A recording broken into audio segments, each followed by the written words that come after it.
So, this is my first attempt at vlogging. Never done this before. Because it's my first attempt at vlogging, if it's not perfect, let me off lightly.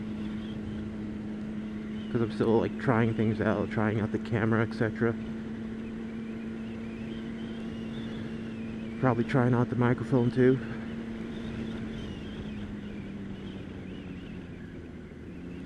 So I'm just headed over to go and buy some fuel. I'm a little bit low on fuel.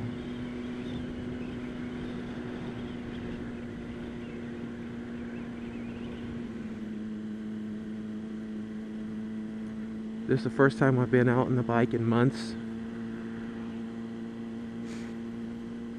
Since my incident last year, the bike's been off the road for a bit. Getting some repairs done. But it's back. All nice and shiny. Back to its glorious self.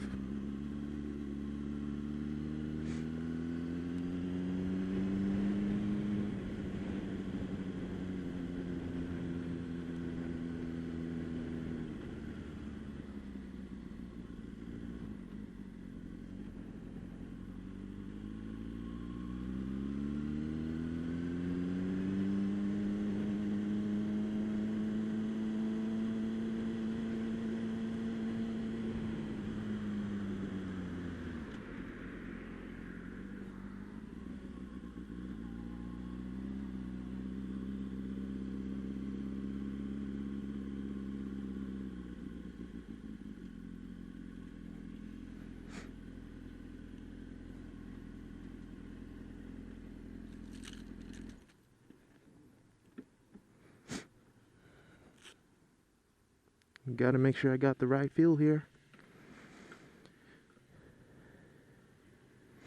Have any of you guys ever put the wrong fuel in your bike?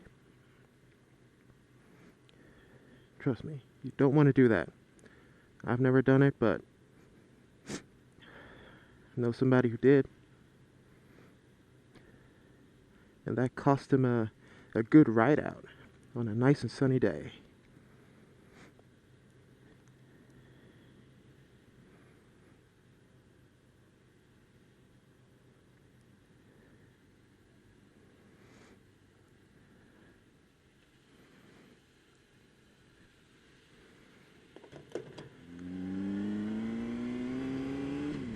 So, I started riding in about, must have been September 2013. My first bike was a Yamaha YZF R125.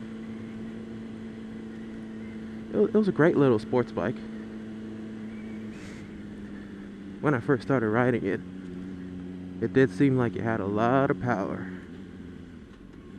But after a while, soon realized it just lacked the juice.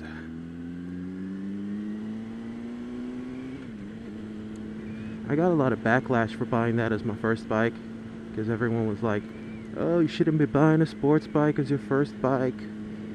You're definitely gonna drop it, so those fairings are gonna cost you a fortune. You should be getting something like a CG 125. Cheap and cheerful, so if you drop it, it doesn't matter, etc., etc. Well, one thing I can say for certain, I never dropped that bike. I came close to dropping it, probably about once or twice, but I never dropped it.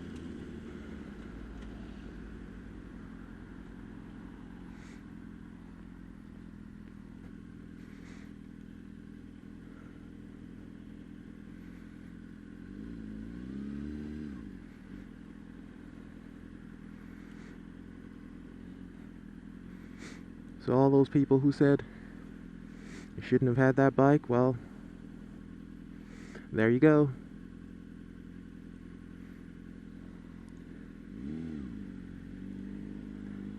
And that bike taught me how to ride.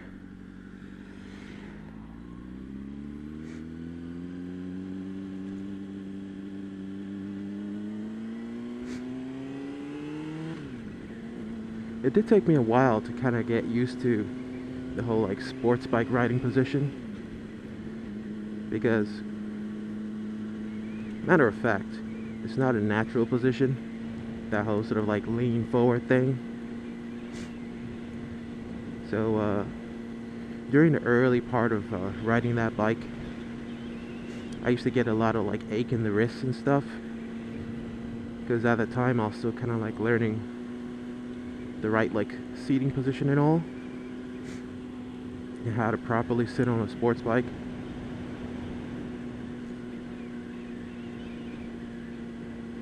But eventually I got the hang of it, and then it wasn't so bad.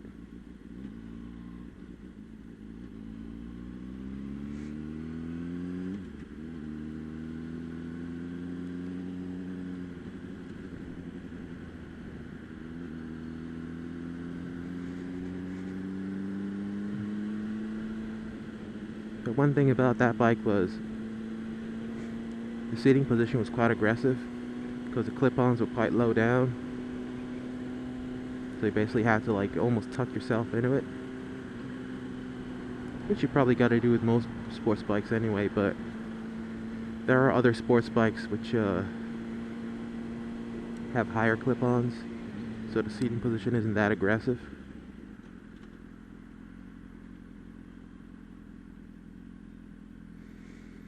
So I had that bike for about a year and a couple months, and then like about 6 months in,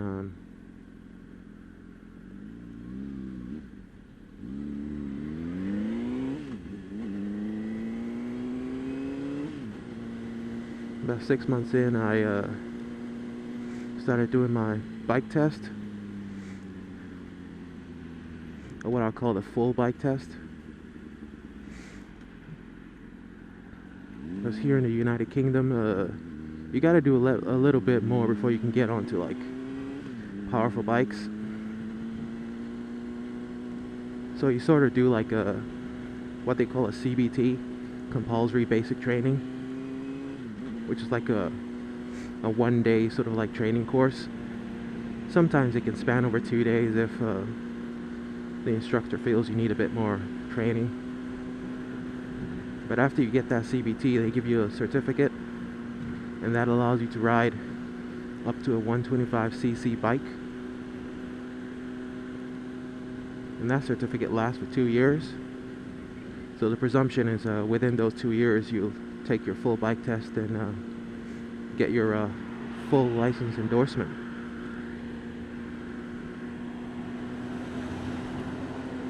So that's what I did. After about 6 months of owning my YZF R125, I decided to start taking my full bike test. So rolling on a couple of months later, probably about 7-8 months, I finally passed my full bike test, and woohoo, I got the endorsement, which said I could ride anything I wanted.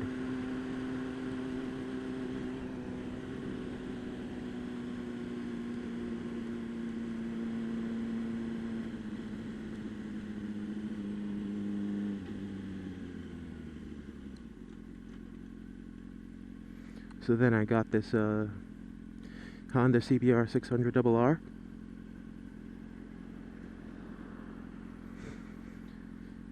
And the first time I rode that bike, well, I should say, first time I rode this bike,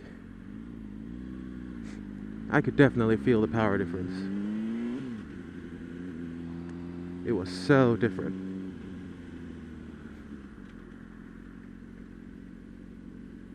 But then again, what do you expect? Moving from between 14 and 15 horsepower bike to a 115 horsepower bike, it is quite a shift.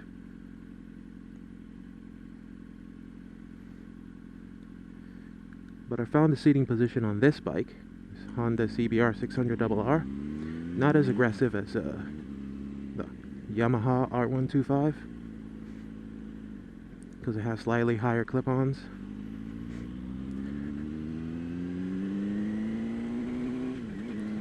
Which was sort of a relief.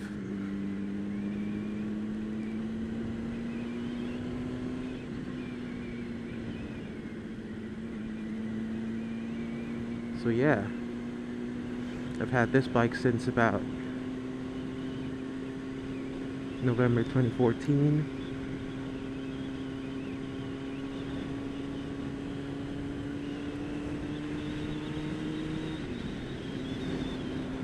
Had it for just a season.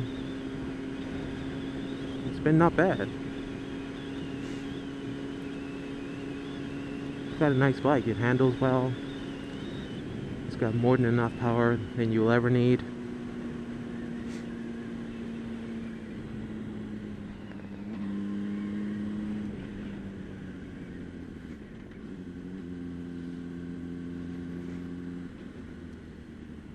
And overall, it's a great big bike.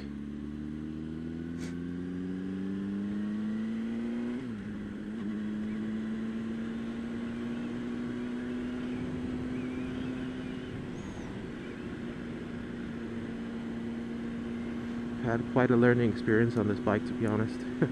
Made a couple mistakes.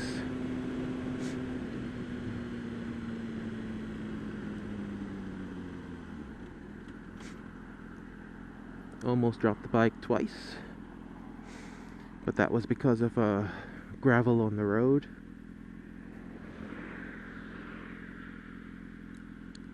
And as most of you probably know, gravel and motorbikes just don't go together.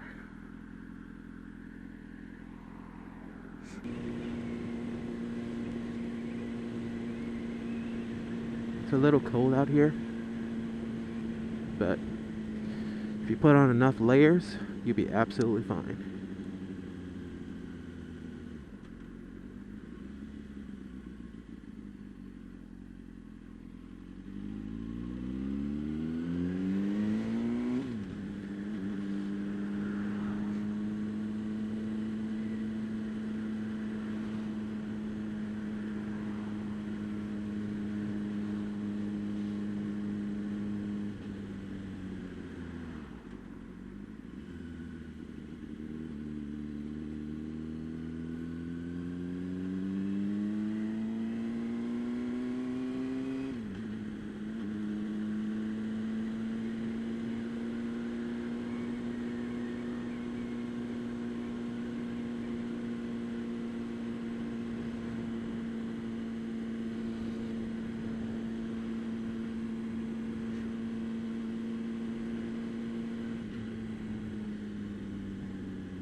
And you probably notice I use my mirrors a lot.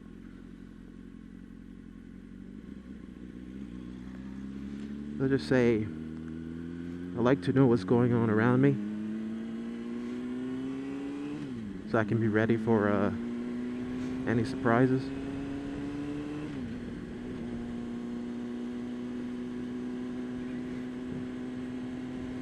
That's why I don't get those riders who take the mirrors off their bikes. Because without the mirrors, unless you can turn around a full 180, you're not going to see what's going on behind you.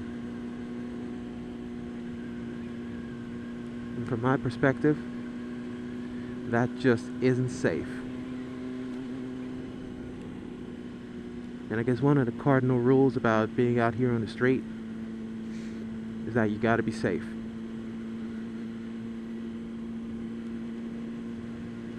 What do you guys think? What are your thoughts on mirrors? You think they're necessary? You think you could do without them?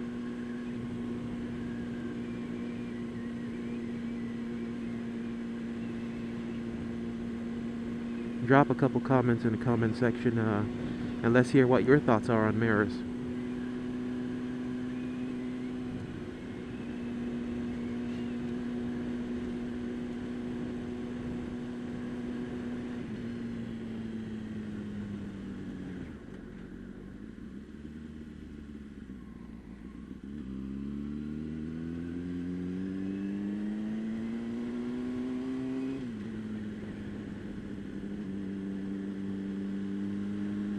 Just dodging a few bumps in the street. Man, these bumps are really high over here. And they can be a pain.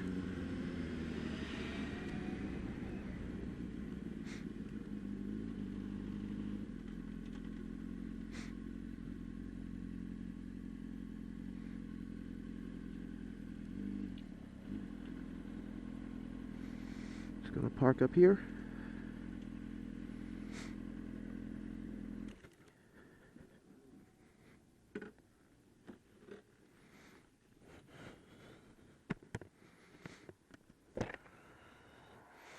So far, so good. No wet weather.